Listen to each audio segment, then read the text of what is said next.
Hi, I'm Kevin Drinkall.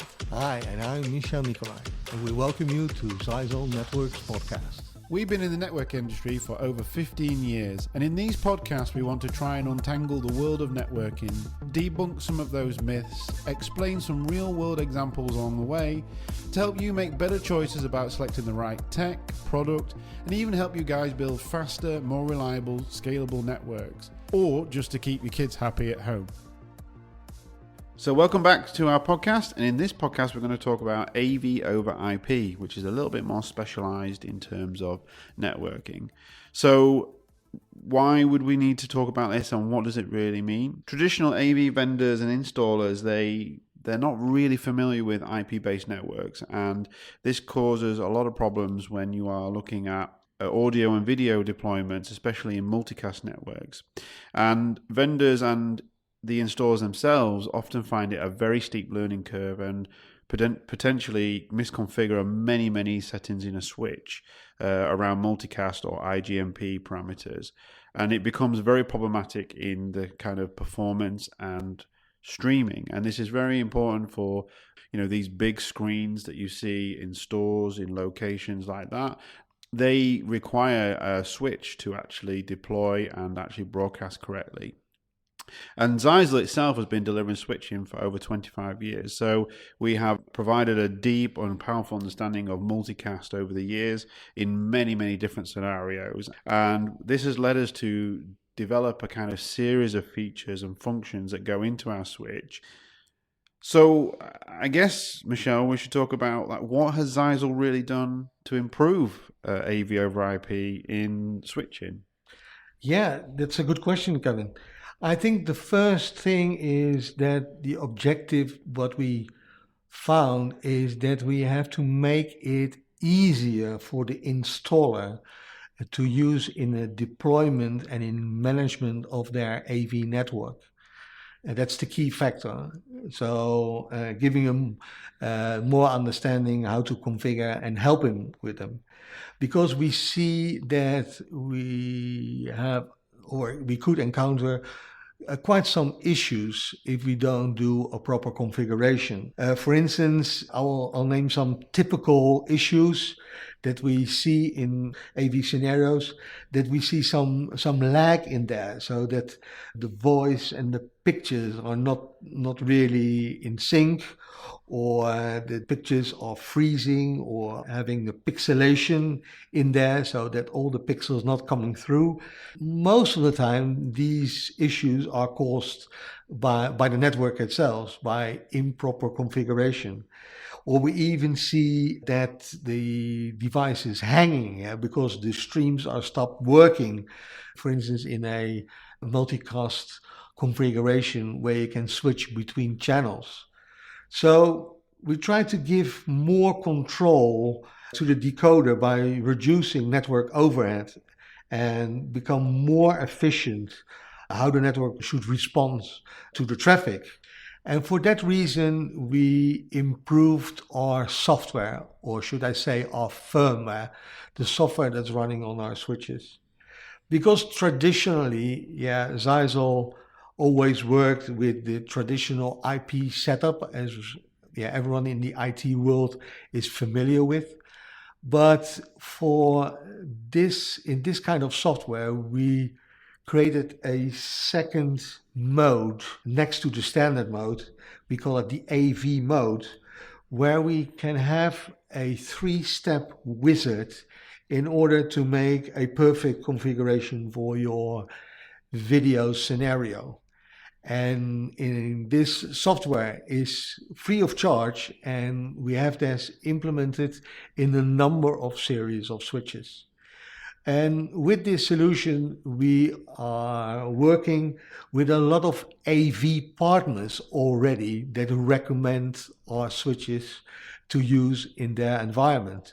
So maybe, Kevin, you can say something about our AV partners that we're all already working with. Yeah, so we've worked with, Aton, Loomis, and Wirestorm, and I'll give you some examples of kind of the products that they actually build, right? So Aton builds 4K KVM over IP, so like matrix systems, and also HDMI extenders that go over IP as well. So, and we helped kind of facilitate and build their product and make sure that that all worked in our platform. Another one is Loomis. They build or they work with Loomis IP cameras, and they also work with other brands. And we have built-in support for AMX, NDI, and Dante, right? So this gives us a real good element for when you're doing a professional broadcasting network for AV and video. Then we have Wirestorm. So they actually use our products as their backbone for their network HD distribution, and they actually use us as a recommended product, like the others as well. And they even said that this was a game changer for them in terms of deployment, right? So this really made it a big difference. And they make the products actually broadcast and redistribute the video content to the devices. And we're not just talking about normal everyday video, we're talking about 4K, and we're talking about multiple different TVs like a sports bar, or even these big displays in shows, as well as something like you would see at a fast food chain, right, where they've got all these big screens in the background. So it really depends on the kind of deployment, but the idea here is that with these vendors and with other vendors as well, we actually worked with these guys to deploy and what settings they require to make sure that this works for their products and to make that work with our product as well. So I guess we should talk about a little bit about the products, and they can be broken down into two sections. So we have our AV switches that are fully configured with this dedicated AV mode that Michelle mentioned, and they have the wizard and all this kind of functionality into them. And then we have these other switches which are AV ready as well, which they are standard switches that allow us to add an additional license to actually upgrade them, to give them the capacity and to give this AV mode to it as well. So maybe you want to give a little bit of a lowdown on some of the models so that people who are doing AV over IP have an understanding of what kind of products we have in our portfolio. Yeah, we have 3 series at the moment that come by default with this additional feature set in their software. The first in line of this switch series is our GS2220 series. This is a full gigabit switch, what we have in a PoE or a non-PoE version. So it's up to you how to use this product.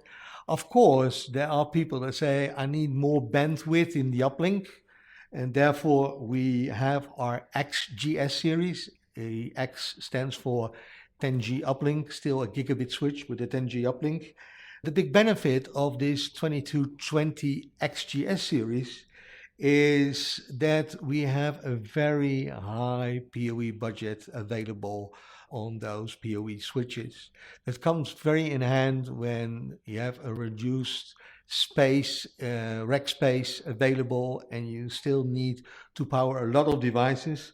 So on our 30 port device, we even give you 400 watts, but on our 54 port devices, you can choose between 600 or even 960 watts.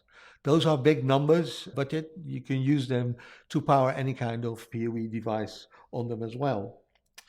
Another big advantage of the XGS2220 series is that we will come with a free firmware update that gives you a stacking functionality on this product as well. So that gives you additional redundancy and management possibility. Then I want to highlight our XGS2210. That is the predecessor of the 2220. You can still see them on many of our AV partner websites. That is the previous product of our XGS 2220. They're still there, they're still available, there's still the software in place, so you can still use them. But if you need more advanced features, I would recommend to move over to our new XGS 2220 series. The last one in our AV product line is our XS3800 switch. The XS stands for full 10G switch, And this product also supports the AV, but it's fully 10G, of course. Stacking is also supported already. When you buy the product, it can stack up to 4.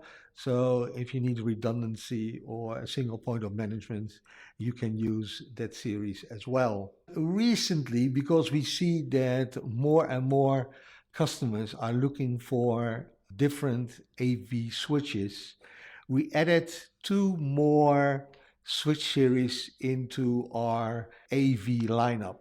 The only thing is those 2 series don't come directly with the AV feature set. You need a license for this one. And this license you have to purchase just once, and then it will keep the functionality. It will also provide you some more features on these switches. Some of the features are, for instance, layer 3 functionality as well. But the switch series that we offer are our new multi-gig switches. For our AV program is the XS1930. It's an XS switch, so it's a full 10G switch. It's up to 12 ports. We have them fiber and PoE and non-PoE with a large power budget of even 375 watts. And we also support BT power up to 60 watt support on the PoE port. And again, with the additional license, you get the software included for your AV project. Then we have another multi-gig switch. It's the XMG 1930. That's a mixed multi-gig switch. So it's a mix of multi-gig ports. Majority are 2.5 gig, and some of them are even 10 gig. So that is a switch for larger and bigger deployments. And also this switch we have in 2 different versions, a non-PoE and a PoE version. With the PoE version, we have a 700 watt of power budget. Well, there's quite a lot of information there about the switches there, and I think it's not so easy to read online either, right? So it's good to hear the differences and what they offer. And I hear you mentioned multi-gig there in the switches at the end. And, for those who don't understand multi-gig or want to know more information about multi-gig, we do have a podcast that's dedicated to multi-gig and understanding that technology, allowing us to, expand and deliver much faster speeds over the 1 gig barrier on copper cabling. So in total there, we have 18 switches over 5 series that support the AV platform. There's no additional AV, dedicated line. We're actually using traditional switches, and it has this mode on it that basically makes it much easier to operate. So I think that's an amazing thing for customers who want to and keep a standardization in switches, right? Already we have 3 major vendors that we mentioned there, which was the Aiton, Lumen, and Wirestorm, and even they are recommending those products as part of their build, which is an amazing feat. And I think because we worked with these guys as well, we've gained even deeper understanding about how AV is deployed on bigger scales as well, right? So of course there is information on our website about AV and the solutions. I think you can find it under the solutions section. They give you much more information about the AV stuff. And of course, if you are deploying AV and you need assistance, or you have a local team from Zeisel who can actually help you with that, and we have that experience as well. So I think that comes to an end of our podcast today. Yeah, and thank you all for listening to this podcast. Don't forget to subscribe, and hopefully to see you soon on our next podcast. See you soon in the next one.